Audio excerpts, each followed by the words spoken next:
जब राजा ने विश्वामित्र से ऐसी बातें सुनी, उन्होंने कहा कि राम लक्ष्मण को हमको दे दो, तो उनको बड़ा हृदय में बड़ा धक्का लगा, बड़े कोप में पड़ गए और मुनि से कहा कि हे ब्राह्मण, आपने विचार करके कोई बात नहीं कही। आपने अगर विचारा होता तो ऐसी बात न करते।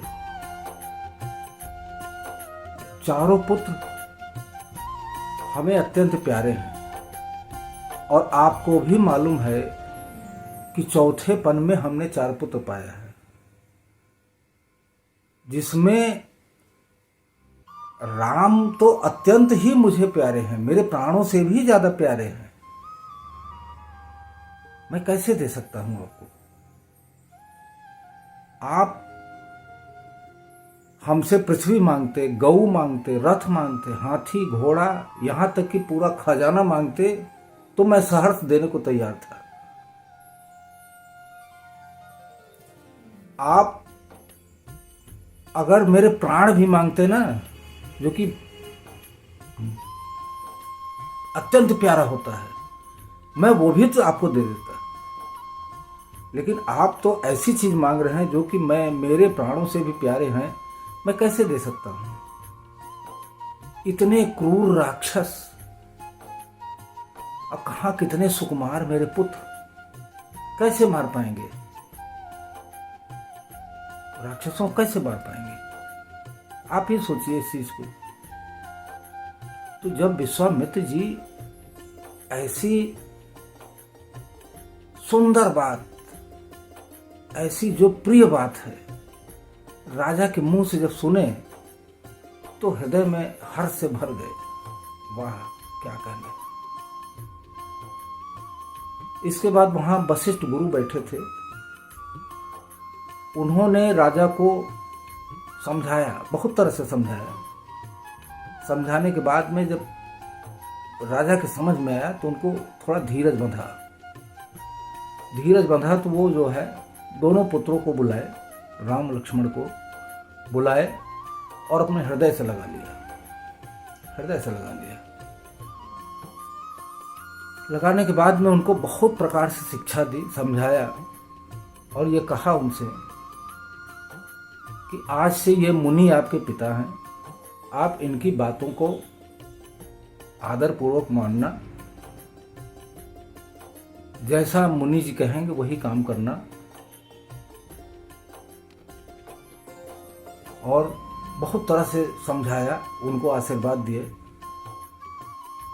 तो इसके बाद दोनों भाई जो है माता के महल में गए। माता के महल में गए तो माता से पैर पड़ के उनसे आशीर्वाद लिया और आशीर्वाद लेके आए, मुनि के साथ चल दिए। मुनि के साथ चल दिए तो मुनि चले जा रहे थे। रास्ते में सोचने लगे कि देखिए क्या वो है, प्रभु ब्राह्मणों को हित चाहने वाले हैं, दयावान हैं, कृपालु हैं, आज मेरे साथ हैं, अपने पिता को भी छोड़ दिए हैं। और उनको रास्ते में जानते हुए भी, मुनि जानते हैं कि प्रभु ज्ञानी हैं, सब चीज जानते हैं, लेकिन फिर भी अपने तरफ से उन्होंने उनको ऐसी ज्ञान दिया, ऐसा ज्ञान दिया कि जो चीज बिना खाए,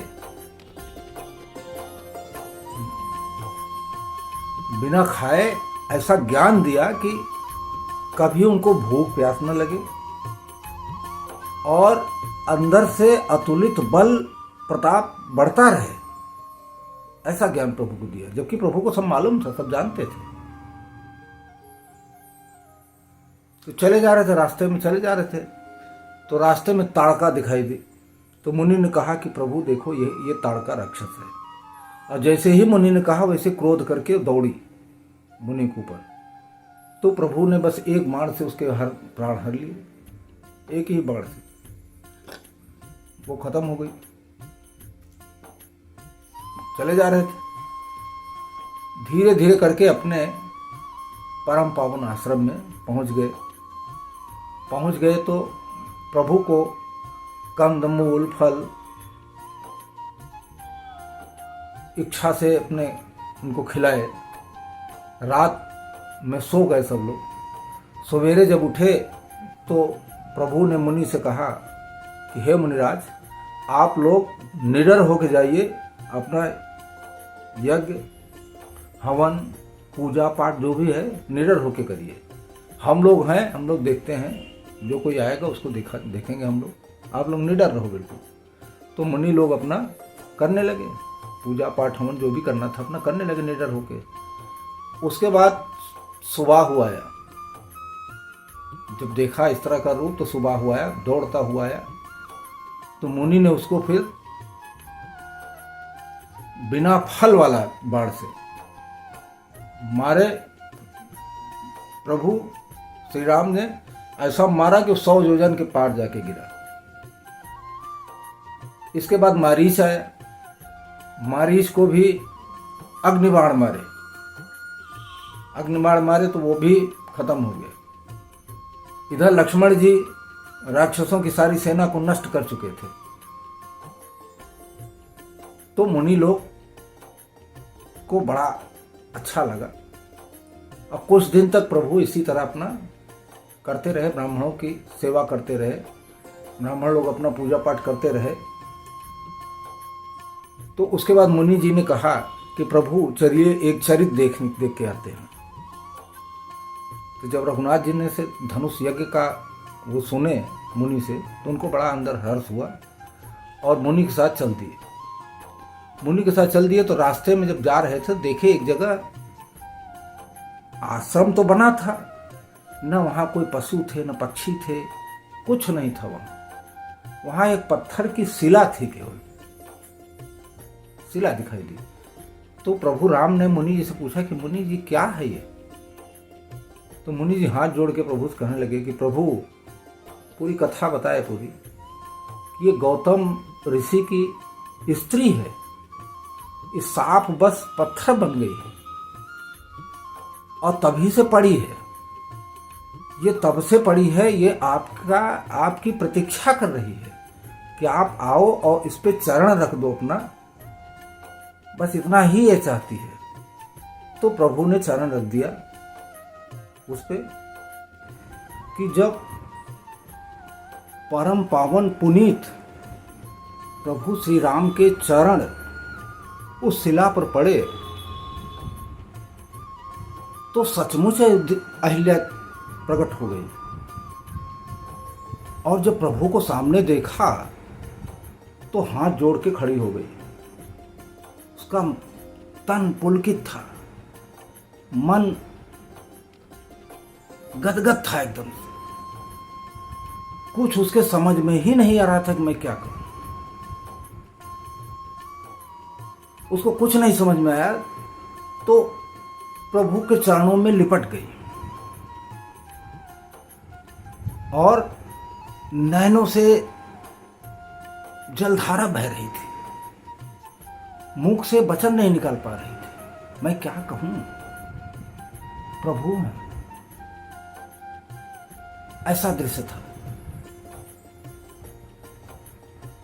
और बड़े ही धीरज रखे, बहुत ही वैसा रखे अपने आप को संभालने के बाद में उठने के बाद में प्रभु की स्तुति करने लगी कि हे प्रभु, आपने मेरे ऊपर चरण रख के मेरा बहुत बड़ा उपकार किए हैं। आपकी जय हो, आपकी जय हो, जय हो, जय हो।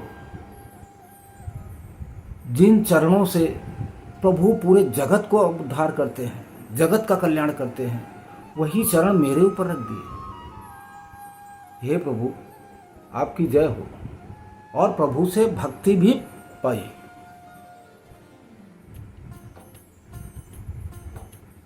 उसका कहना यह था, जिन प्रभु के चरणों से देव नदी गंगा जी अवतरित हुई हैं, जिनको शिव जी अपने सिर पे धारण करते हैं, वही प्रभु मेरे ऊपर चरण रख दिए। हे प्रभु, आप धन्य हैं, धन्य हैं, धन्य हैं प्रभु।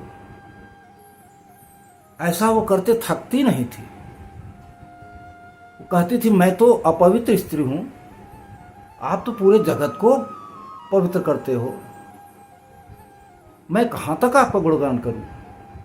मेरे जितना दिमाग बुद्धि में आ रहा है, मैं उस हिसाब से आपकी स्तुति कर रही हूं। आप धन्य हैं, धन्य हैं, धन्य हैं प्रभु, आपकी जय हो, जय हो। इस तरह से उनकी स्तुति करके और वो अपने पति लोक को चली गई। इसके बाद प्रभु और विश्वामित्र और ऋषि जितने थे वो सब चल दिए, जनकपुरी की तरफ जा रहे थे। धनुष यज्ञ का आयोजन था। थोड़ी दूर गए तो वही परम पावनी गंगा जी आई सामने, तो उसमें सब लोग स्नान किए। स्नान करने के बाद में ब्राह्मणों को दान वान दिए खूब। उसके बाद गए वहाँ। जब जनकपुरी के नज़दीक पहुँचे तो जनकपुर की शोभा देखते ही बन रही थी, क्या कहने हैं। सुंदर सुंदर तालाब, नदी, वन, मकरंद भंवरे जो है गुंजार कर रहे हैं। इतना सुंदर, इतना रमणीक स्थान, इतना बावलियां, कुएं, तालाब, बावलियों में मड़ियों की सीढ़ियां बनी हैं। सुंदर सुंदर बाजार, सुंदर सुंदर चौराहे, कुबेर के समान धनवान व्यापारी जो कि दुकान लगाए बैठे हैं। वो सुंदर दृश्य था कि ऐसा लग रहा था कि इस नगरी को ब्रह्मा जी ने स्वयं अपने हाथ से बनाया है, जो कि देवता लोग भी देख के वो होते थे कि क्या प्रभु का वो है। ऐसा था।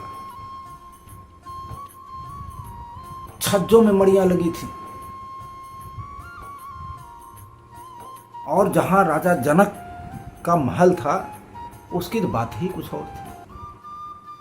मड़ियों से सजा हुआ था, पूरा मकान जो है सोने का जैसे चमचमा रहा है, जिसको कि देवता लोग भी ललचाते थे देखने के लिए।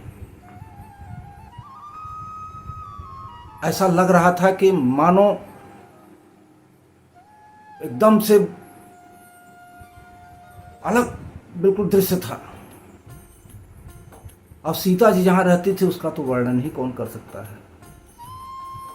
सुंदर उज्जवल भवन, सोने के परकोटे के पर्दे लगे थे। क्या कहना है, उसका वर्णन ही नहीं किया जा सकता। इन चौपाइयों का अर्थ यहीं तक संभव हो रहा है। इसके आगे जो भी चौपाई आएगी, जो भी अर्थ आएगा, हम आप लोगों को फिर से बताएंगे, फिर से मिलेंगे। तब तक के लिए जय श्री राम, राधे राधे। बोलिए सियावर रामचंद्र की जय, पवन सुत हनुमान की जय।